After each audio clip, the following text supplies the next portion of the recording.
আসসালামু আলাইকুম এভরিওয়ান। এই মুহূর্তে আমি ঢাকাতে আছি, ঢাকা থেকে কলকাতা যাচ্ছি। তো এই মুহূর্তে বাংলাদেশিদের জন্য ট্যুরিস্ট ভিসা বন্ধ। আমি 2013 সাল থেকে কলকাতা প্রতি মাসে কন্টিনিউ করি। আমার এবার 60 বার কলকাতা যেতে হবে, ওটা 60 বার। তো আমার এক বন্ধুর বোনের বিয়ে ও আমার ক্লোজ ফ্রেন্ড আমাকে এই মুহূর্তে কলকাতা যেতে হচ্ছে। তো ট্যুরিস্ট ভিসা বন্ধ।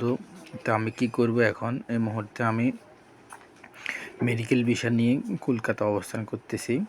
আমি এর আগে যে 59 বার আসছি, সববারে আমি ট্যুরিস্ট ভিসা নিয়ে আসছি। তো এই মুহূর্তে যেহেতু জুলাইয়ের পর থেকে ঢাকা কলকাতা ট্যুরিস্ট ভিসা বন্ধ, তো আমি নিউ মার্কেটে আসছি দেখার জন্য বাংলাদেশে মিনি বাংলাদেশে আপনি মানি এক্সচেঞ্জে এসে টাকা কনভার্ট করার জন্য, ডলারের রুপিতে কনভার্ট করার জন্য। এটা হচ্ছে নিউ মার্কেট এরিয়া। আজকে মে মাসের 25 তারিখ। তো আমি এই মুহূর্তে কলকাতাতে অবস্থান করতেছি, বন্ধুর বোনের বিয়ের জন্য কেনাকাটা করতেছি। এটা হচ্ছে সেই mini street, Marco street, mini Bangladesh খ্যাত মার্কো স্ট্রিট। এই মুহূর্তে একটা বাস আছে, মাত্র 2জন যাত্রী আসছি, তাও তারা চিকিৎসার জন্য আসছি।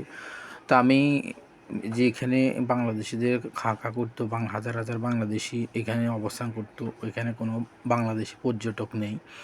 আমার কাছে জিনিসটা খুব খারাপ লাগছে। এখন আমি নিউ টাউনে অবস্থান করব, ধর্মতলার থেকে নিউ টাউনে যাচ্ছি। তো যেটা দেখলাম, নিউ মার্কেটে কোনো বাংলাদেশি নেই। আর এই মুহূর্তে আর একটা কথা বলি, এই মুহূর্তে অনেক বাংলাদেশি ভাইয়েরা দিল্লি পাহাড়গঞ্জে এম্বাসি ফেস করার জন্য মেডিকেল ভিসা নিতেছেন, দালাল নিয়ে প্রতারিত হচ্ছেন, বিভিন্ন কন্টাক্টে ভিসা করতেছেন। সেসব ভাইদেরকে বলবো, আপনারা দালালের মাধ্যমে না গিয়ে অরিজিনাল ডকুমেন্ট শো করেন, আপনার ভিসা হয়ে যাবে। এখন আপৎকালীন যে ভিসা অর্থাৎ মেডিকেল ভিসা হচ্ছে অ্যাভেলেবেল। আমি মেডিকেল কাগজ ডকুমেন্ট দিলাম, আর কারো যদি দরকার হয় আমার সাথে যোগাযোগ করবেন। আমি কিভাবে কি করলাম আপনাদের বলে দিব।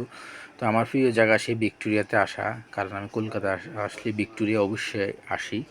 ভিক্টোরিয়াতে আমি কিছুক্ষণ সময় কাটাই।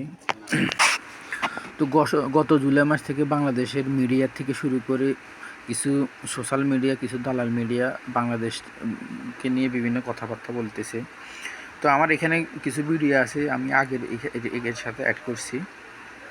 তো আপনাদেরকে বলবো, আপনারা যারা এই মুহূর্তে ভারতে অবস্থান করবেন বা আসবেন, আপনারা বিভিন্ন দালালের মাধ্যমে সরাপন্ন হবে না। আপনি অরিজিনাল ডকুমেন্ট দিন, অবশ্যই আপনার মেডিকেল ভিসা হবে। আপনি যদি এম্বাসি ফেস করতে চান, মেডিকেল ভিসা দিয়ে এম্বাসি ফেস করতে পারবেন। তো আমার বোনের বিয়ের কারণে আমাকে হট করে কলকাতাতে আসা, দীর্ঘ সম্পর্কের কারণে আমাকে আমার ব্যবসা চলাকালীন অবস্থা আমাকে কলকাতা অবস্থান করতে হচ্ছে। তো আপনারা যারা দিল্লি পাহাড়গঞ্জে যাবেন, হয়তো বা অনেকে অরিজিনাল ডকুমেন্ট না দিয়ে ফেক ডকুমেন্ট দিয়ে নিতে চাচ্ছেন,